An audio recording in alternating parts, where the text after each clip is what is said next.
Good morning, Kent. Good morning. How's it going? It is great. It's all things considered, to be honest. It's a beautiful day and good time to be inside talking on a computer. I love your backdrop, very on brand. Thank you. Welcome. I want to welcome everybody to 10 Minutes with 52 Limited. My name is Elaine Sheh. I'm the Community Engagement Manager here. And today we will be talking with Kent Lewis, who is the president and founder of Anvil Media. He is going to be talking about how to do some personal branding, especially in an economy like ours, which is on the downslide, and using public relations as an asset or a tool to elevate your personal brand. Thanks for joining us today, Kent. Yeah, thanks for being here. So I'm going to share my screen and hopefully you can all see building your personal brand via PR. You can see that, Elaine? We can see it. All right, great. So I only have 10 minutes. I'm used to speaking for an hour to 6 hours at a time. So this is going to be fun. I've written articles and spoken about how to build your personal brand through public relations, which is particularly important right now in a down economy or uncertain economy. And while you're stuck at home, there's a lot you can be doing. So I've written about this, spoken about this, as I mentioned, but I'm summarizing down to 3 key elements to building your brand. Your personal brand in particular. This obviously extrapolates to a corporate brand as well. So I'm going to do the top 3, and then I've added the rest of my normal talk as additional resources in the appendix. So of the 3 key elements of building a personal brand, the first one is speaking. So nothing builds credibility than being a professional or accredited subject matter expert speaker on whatever topic it is. So back in 1996, I was 2 months into learning what the internet was and helping market websites for a web development firm. I'd left a PR firm for that agency downstairs, and a conference in Orlando, Florida, which I'd never been, of a bunch of marketing professors had asked us somehow to come speak, myself and the creative director, about digital marketing and what was it. We called it internet marketing, web marketing back then. And it was my first formal speaking engagement. Since then, I've averaged maybe 25 to 30 speaking engagements a year. I teach at Portland State as an adjunct the last 20 years. I teach quarterly social media workshops for SCORE. Now they're online 2-hour workshops. At least the last one last week was free. You're gonna have to wait a couple months till my next one. They're quarterly. But basically, I've spoken, started local with chambers of commerce and local trade organizations like SEMPDX. If you have trouble getting into a trade organization, a professional industry organization, create your own. That's what I did in 06 with some friends in the industry. We created SEMPDX, a trade organization. I also created PDX Mindshare, a networking group that 52 has partnered with me to help administer. It's more an online career community currently. And that has obviously given speaking opportunities. It's easier to prove yourself as a speaker in your own organizations. But also relying on partners to help create speaking opportunities. So I do lunch and learns for other agencies and clients and other organizations and firms, kind of sit down chats. And then I've obviously been doing a lot of webinars the last month or so. So you can work your way when you build a CV, a resume of speaking. You start local, expand regionally to more area conferences. For us, it'd be up and down the West Coast. And then you can leverage that for national. So I've been speaking at this East Coast Heritage region for IABC, it's International Business Communicators. I've spoken in a bunch of cities I've never been to before on the Eastern Seaboard because I'm from Seattle or the West Coast.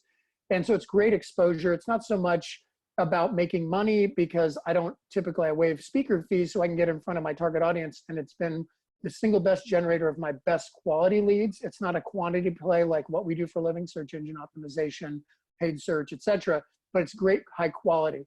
So when I spoke at Search Engine Strategies back in 2002, I ended up landing my biggest client for Anvil that led to our really initial growth and success speaking at a conference. I've parlayed that into international workshops in Singapore, Hong Kong, and Dubai. I was supposed to be speaking at New Zealand 3 weeks ago, and that vaporized.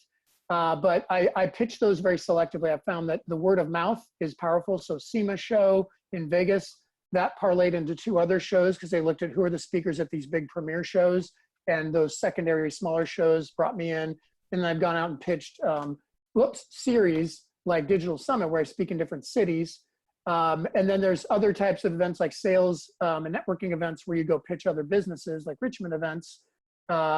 Those have been successful as well. So just remember, call to action, follow up in a timely manner. I do not sell Anvil in these presentations. I only educate, but the call to action, as it is in this session, is there's going to be like, send me questions. If you want a copy of this deck, let me know, et cetera. And then I keep a scorecard of speaking engagements and these other elements I'll be talking about. You can see on the right, and we track those each year to try and beat the year previous. The second is syndicated articles. Forgive the out of sync loading, but syndicated articles is where you write an article and then pitch it and have it accepted by a third-party publication or trade organization in their newsletter or on their website or on their blog. And so I've been a syndicated writer for iMedia, which has discontinued their editorial arm.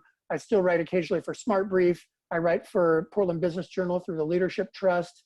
I've written a few articles for them. I've written for SEMPDX's blog, our trade organization, and Online Marketing Institute, a larger training organization. So these are the ones that are in my industry. You can, at any time, pay to play with Leadership Trust, but I would look at that on a case-by-case basis. But start small. Right on your LinkedIn profile through what they used to call Pulse, it's your blog capability. It's when you go to your profile, it says write an article, write an article. I usually write it in Word, copy paste it in, add a header image with a licensed photo or my own photography. You could also blog on your company website. Just get enough writing so that you can pitch bigger publications with ideas or finished work. Then what I do is repurpose content. So when I do a long form article of 2,000 to 3,000 words for what used to be Online Marketing Institute, iMedia, and SEMPDX articles are longer form, but Smart Brief and Portland Business Journal only like 800 words. So I've created 2 to 3 part articles out of those big articles and then decomposed them into smaller, broken them into smaller articles, or refresh them every couple of years, like I did with a podcast article on how to podcast that just went out. And that's been syndicated from CXL, the original company that gave me some great editing tips and made a better article out of it. It's already been syndicated to 3 other places. So one writing 3 years ago turned into 3 more articles, basically, and presentations and other content. And you can see in our insight section on Anvil Media, there are a bunch of articles by category, so you can see all the writing we've done over the last couple of years to give you some inspiration. And the third and most important component is securing press coverage. Basically, third-party persuasion. Like, you know, I got into the advertising industry marketing because I thought I was going to be a copywriter and realized I didn't have the proper education. I didn't go to art school. And so I ended up a PR guy. But I found that it's interesting. Third-party validation is exponentially more influential than your own advertising saying you're great. Great advertising stands on its own and is great for awareness and can create engagement. But third-party validation, there's no substitute for the Wall Street Journal saying something good about you, or conversely, 60 Minutes saying something bad about you. So Help a Reporter Out is a free 3-time daily newsletter. You just type in Help a Reporter Out, or just Haro, and you'll find it. It's owned by Cision now. And you'll get these requests like this one far left. Kate Harrison with Forbes magazine asked Facebook stop the ability to target wealthy. You can see that's her question, and then I answered it, and that's my text email I sent her through Haro, and then it ended up being, I was featured in this article, How to Target Wealthy Consumers with Facebook's Stripped Down Demographics. And the domain authority of that website is 94 for Forbes, and that link back from them is holy grail in the world of SEO and the credibility. So you can see there's a link to Anvil in the very first paragraph. So pretty high profile, great credibility. Last year we had 130 press hits. 98% of those were from Help a Reporter Out pitches. So I pitched something like 2 to 8 pitches a week, secure maybe 20% of them. I end up with roughly two press hits a week, over 100 press hits a year. And then that fuels the sales pipeline with new content, helps nurture and build credibility in our monthly newsletters, and it's content for our social feeds. So there are a lot of reasons to do press coverage. So that is, in a nutshell, it. We have a ton of articles on our website. These are all mostly relevant: how to become an influencer, professional speaker, etc. And then how to build your social strategy to underlyingly support your brand, your personal brand, and then build out your LinkedIn profile, which is absolutely essential. These are some of the key elements. How to build a following on social. And then you also, another strategy is to build, secure some industry awards to build your personal brand. So if you have questions or would like a copy of this deck, go ahead and email me, kent@ambomedia.com. I can send you a copy and some recent links that might be helpful. Elaine, that's it. Thank you so much, Kent. That was some really, really great and robust information. I suggest everyone reach out to Kent and get all of that rich goodness. And I just want to thank you for giving us such great homework to do while we're in this time of being at home. This is a great opportunity to position yourself. And I just want to thank everyone for joining us for 10 Minutes with 52 today. Thanks so much, Kent. Thank you. It was a pleasure.